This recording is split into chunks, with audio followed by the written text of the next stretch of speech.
जनाब, ये और इस तरह की और बेशुमार खूबसूरत परफॉर्मेंसेस कि जिस जिस किरदार में सामने आती है लगता है वो हमारे दिल पर और जहन पर नक्श हो गया है। मेरे साथ हैं आज हमारी बहुत खूबसूरत और बाकमाल अदाकारा, प्रोड्यूसर और डायरेक्टर समीना पीरजादा। अस्सलाम वालेकुम। वालेकुम अस्सलाम। सबसे पहले तो इस ये बताने की जरूरत ही नहीं कि आप पाकिस्तान की खूबसूरत खवातीन में से एक हैं और बहुत सारे लोग आपको इस पे बहुत सराहते हैं। Well, that's sweet of them.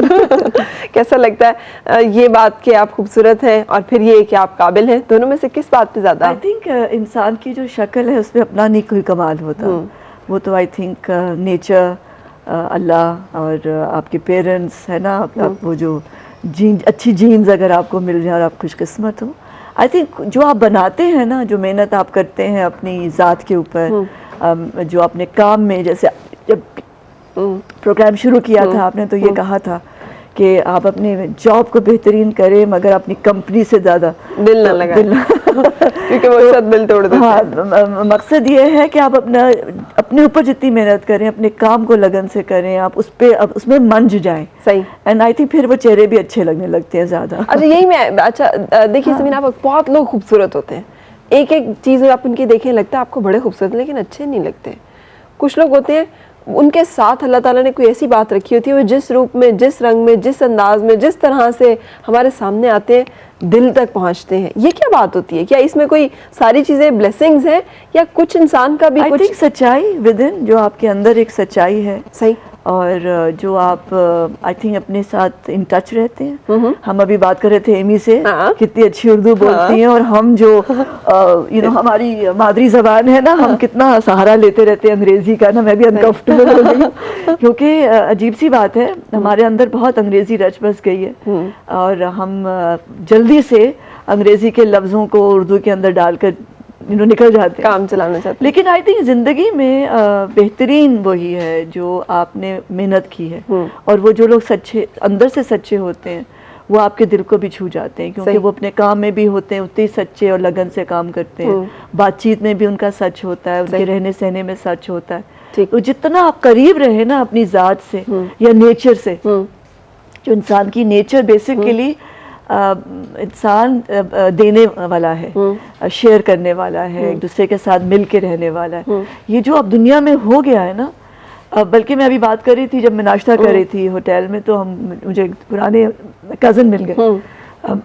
वो आगा खान फाउंडेशन में कल्चर और हेरिटेज के ऊपर काम कर रहे हैं। ठीक है। तो उनसे भी यही बात कर रही थी कि मैं सोच रही हूँ, मुझे इकोनॉमिक जो वर्ल्ड इकोनॉमिक फोरम है उसने इनवाइट किया है to come and speak on culture, और मैं ये समझती हूँ कि वॉर देखी जाती है कि बहुत बड़ा इकोनॉमिक एक उससे गेन होता है, लेकिन आई थिंक पीस जो है वो इज अ लार्जर गेन।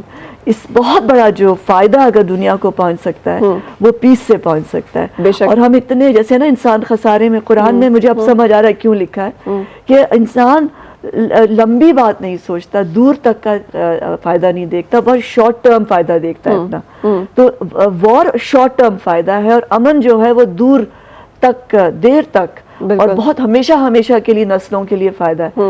और हम सोचते ही नहीं है कि पीस पे हम इन्वेस्ट नहीं करते। सही। और पूरी दुनिया वॉर पे इन्वेस्ट करती है, और जो सुपर पावर है वो ज्यादा वॉर पे इन्वेस्ट करता है। बिल्कुल सही। जबकि वो आई थिंक अगर पीस पे इन्वेस्ट करे और दिलों को जीतने पे और मोहब्बत पे इन्वेस्ट करे। ये रास्ता मुश्किल नहीं है बहुत, दिलों को जीत के चलना, इसलिए कि कब लोग आपके एक्चुअली शुरू में लगता है कि नफरत बहुत फायदेमंद है, जो फियर, जो वर्ल्ड, जो पॉलिटिक्स ऑफ फियर है या पॉलिटिक्स ऑफ हेट है, जिसमें आप नफरत और खौफजदा करना लोगों को, वो शॉर्ट टर्म है। सही। आप इमीडिएट उसके गेन्स आ जाते हैं, इमीडिएटली आपका शायद कुछ फायदा हो जाए ना, आपका एक रिजॉर्ट बन जाए या आपकी यॉट खरीद लें आप, या छोटा सा आइलैंड आप ले लें। लेकिन जो किसी को दिल जीतना है या किसी मोहब्बत और सुकून, अमन जिसे हम कहते हैं, उससे आपके पता नहीं 36 क्या 50 मंजिला आपके अपार्टमेंट बिल्डिंग्स बन जाएंगी और हमेशा हमेशा के लिए रहेंगी। सही। बिकॉज जो ताल्लुक रूह से है ना इंसान का, वहीं मैं वापस आ रही हूँ कि जो ताल्लुक रूह से है, रूह इज द ओनली थिंग जो कि हमेशा हमेशा के लिए। सही। बाकी सब फानी है। आप पहचाने जाते हैं अपने दिमाग से, उससे आप आप चीज़ें डेवलप करते हैं, आप इन्वेंशंस करते हैं, आप दुनिया को आसानियाँ, Creativity, क्रिएटिविटी, आसानियाँ पैदा तकनीकी करने के काम, लिए लोग ठीक है। लगे हुए हैं कि इंसान इतनी ड्रजरी में ना जाए। जैसे चक्की है, हाँ। उसकी सोबतों से निकल कर आप मशीन में आ गए कि आसान हो जाए चीज़ें होना, यू नो।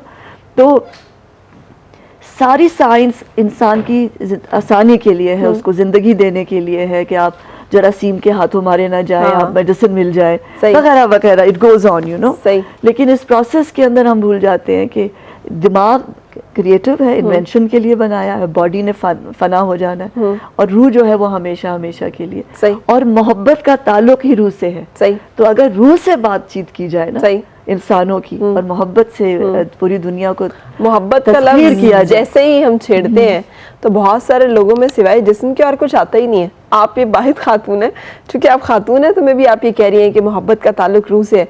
फिर हम लोगों के लिए मोहब्बत एक जिस्मानी चीज़ है, इसका ताल्लुक रूह से नहीं है। नहीं, इसलिए कि जिस्म तो चला जाता है ना। अब आप बहुत सारे आपके सामने कपल्स होंगे, जैसे जिस्म एक शख्स का गया तो उसकी भी रूह परवास कर गई, वो भी दोनों एक ही वक्त में फौत हो गए, या वो इतना याद करते रहे कि उन्होंने यू नो सारी जिंदगी फिर उसी शख्स की याद में गुजार दी है। तो मोहब्बत का है ताल्लुक, और अगर जिसने बहुत प्यारी मोहब्बत की हो तो उसकी जिंदगी में अगर कोई नया भी आ गया हो बट वो शख्स रहता है। अच्छा। तो ये बड़ी बहुत ही इंटरेस्टिंग है, इसीलिए हम कहानियां लिखते हैं, इसीलिए हम डायरेक्टर्स हैं, प्रोड्यूसर्स हैं, और फिर हम एक्टर्स हैं, because you have to understand.